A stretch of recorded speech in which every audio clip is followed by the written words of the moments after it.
ಆಸ್ಪತ್ರೆಯಿಂದ ಆರೋಪಿ ನಟ ದರ್ಶನ್ ಅವರು ಡಿಸ್ಚಾರ್ಜ್ ಆಗಿದ್ದಾರೆ. ಮಗ ವಿನೀಶ್ ಹೆಗಲ ಮೇಲೆ ಕೈ ಹಾಕಿಕೊಂಡು ಡಿಸ್ಚಾರ್ಜ್ ಆಗಿದ್ದಾರೆ. ಕುಂಟುತ್ತಲೆ ಆಸ್ಪತ್ರೆಯಿಂದ ದರ್ಶನ್ ಅವರು ಡಿಸ್ಚಾರ್ಜ್ ಆಗಿರತಕ್ಕಂಥದ್ದು. ಚಿತ್ರದುರ್ಗದ ರೇಣುಕಾಸ್ವಾಮಿ ಕೊಲೆ ಪ್ರಕರಣಕ್ಕೆ ಸಂಬಂಧಪಟ್ಟಂತೆ ಆಸ್ಪತ್ರೆಯಿಂದ ಆರೋಪಿ ನಟ ದರ್ಶನ್ ಅವರು ಡಿಸ್ಚಾರ್ಜ್ ಆಗಿದ್ದಾರೆ. ಮಗ ವಿನೀಶ್ ಹೆಗಲ ಮೇಲೆ ಕೈ ಹಾಕಿ ಹೊರಬಂದಿರತಕ್ಕಂಥದ್ದು ದರ್ಶನ್ ಅವರು. ಕುಂಟುತ್ತಲೆ ಆಸ್ಪತ್ರೆಯಿಂದ ದರ್ಶನ್ ಡಿಸ್ಚಾರ್ಜ್ ಆಗಿದ್ದಾರೆ. ಬಿಜಿಎಸ್ ಆಸ್ಪತ್ರೆಯಲ್ಲಿ ಚಿಕಿತ್ಸೆ ಪಡೆಯುತ್ತಿರುವ ದರ್ಶನ್ ಅವರು ಇಂದು ಡಿಸ್ಚಾರ್ಜ್ ಆಗಿದ್ದಾರೆ. ಕಳೆದ 48 ದಿನಗಳಿಂದ ಆಸ್ಪತ್ರೆಯಲ್ಲಿ ದರ್ಶನ್ಗೆ ಚಿಕಿತ್ಸೆ ಕೊಡಲಾಗ್ತಾ ಇತ್ತು. ಹೈಕೋರ್ಟ್ನಿಂದ ಪೂರ್ಣಾವಧಿ ಬೇಲ್ ಮಂಜೂರು ಹಿನ್ನೆಲೆಯಲ್ಲಿ ಆಸ್ಪತ್ರೆಯಿಂದ ನೇರವಾಗಿ ಪತ್ನಿ ಮನೆಗೆ ಬಂದಿರತಕ್ಕಂಥದ್ದು ದರ್ಶನ್ ಅವರು.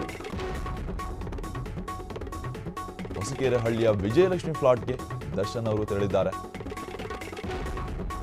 ಬೆನ್ನು ನೋವು ಕಾರಣ ಬಿಜಿಎಸ್ ಆಸ್ಪತ್ರೆಗೆ ಸೇರಿದ್ದ ನಟ ದರ್ಶನ್ ಅವರು ಚಿತ್ರದುರ್ಗದ ರೇಣುಕಾಸ್ವಾಮಿ ಕೊಲೆ ಪ್ರಕರಣಕ್ಕೆ ಸಂಬಂಧಪಟ್ಟಂತೆ ಆಸ್ಪತ್ರೆಯಿಂದ ಆರೋಪಿ ನಟ ದರ್ಶನ್ ಅವರು ಡಿಸ್ಚಾರ್ಜ್ ಆಗಿದ್ದಾರೆ ಎಂದು ಮಗ ವಿನೀಶ್ ಹೆಗಲ ಮೇಲೆ ಕೈ ಹಾಕಿಕೊಂಡು ಹೊರಗೆ ಬಂದಿರತಕ್ಕಂಥದ್ದು ದರ್ಶನ್ ಅವರು. ಕುಂಟುತ್ತಲೆ ಆಸ್ಪತ್ರೆಯಿಂದ ದರ್ಶನ್ ಡಿಸ್ಚಾರ್ಜ್ ಆಗಿದ್ದಾರೆ. ಬಿಜಿಎಸ್ ಆಸ್ಪತ್ರೆಯಲ್ಲಿ ಚಿಕಿತ್ಸೆ ಪಡೆಯುತ್ತಿರುವ ದರ್ಶನ್ ಅವರು ಡಿಸ್ಚಾರ್ಜ್ ಆಗಿದ್ದಾರೆ. ಕಳೆದ 48 ದಿನಗಳಿಂದ ಆಸ್ಪತ್ರೆಯಲ್ಲಿ ದರ್ಶನ್ಗೆ ಚಿಕಿತ್ಸೆ ನೀಡಲಾಗ್ತಾ ಇತ್ತು. ಹೈಕೋರ್ಟ್ನಿಂದ ಪೂರ್ಣಾವಧಿ ಬೇಲ್ ಮಂಜೂರು ಹಿನ್ನೆಲೆಯಲ್ಲಿ ಇದು ಬಿಡುಗಡೆ ಆಗಿರ್ತಕ್ಕಂಥದ್ದು. ಅದು ಕೂಡ ಆಸ್ಪತ್ರೆಯಿಂದ ನೇರವಾಗಿ ಪತ್ನಿ ಮನೆಗೆ ದರ್ಶನ್ ಅವರು ಬಂದು ತಂಗಿದ್ದಾರೆ. ಹೊಸಕೆರೆಹಳ್ಳಿಯ ವಿಜಯಲಕ್ಷ್ಮಿ ಫ್ಲಾಟ್ಗೆ ದರ್ಶನ್ ಅವರು ನೇರವಾಗಿ ತಲುಪಿರ್ತಕ್ಕಂಥದ್ದು. ಬೆನ್ನು ನೋವು ಕಾರಣ ಬಿಜಿಎಸ್ ಆಸ್ಪತ್ರೆ ಸೇರಿದ ನಟ ದರ್ಶನ್ ಅವರು ಇಂದು ಡಿಸ್ಚಾರ್ಜ್ ಆಗಿದ್ದಾರೆ. ಚಿತ್ರದುರ್ಗದ ರೇಣುಕಾಸ್ವಾಮಿ ಕೊಲೆ ಪ್ರಕರಣಕ್ಕೆ ಸಂಬಂಧಪಟ್ಟಂತೆ ಜೈಲು ಸೆರೆಯಾಗಿದ್ರು.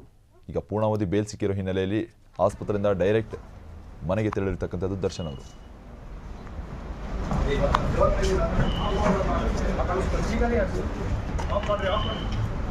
ಸ್ವಲ್ಪ ಸೈಡ್ ಹಾಕಿ ಸರ್.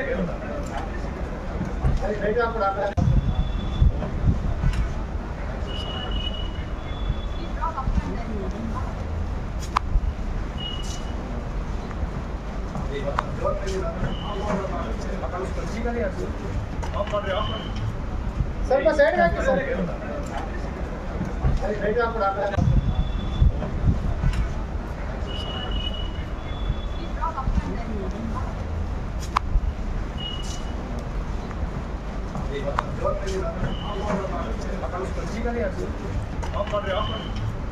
ಸ್ವಲ್ಪ ಸೈಡ್ ಹಾಕಿ ಸರ್.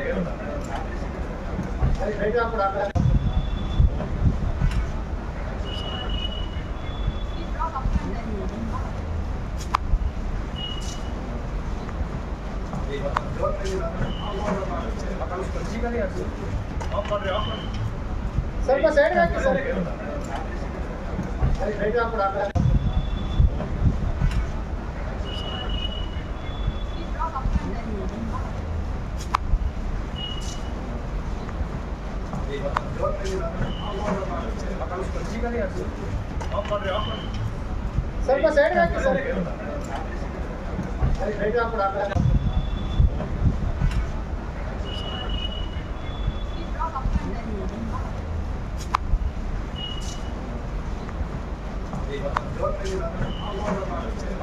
ಸ್ವಲ್ಪ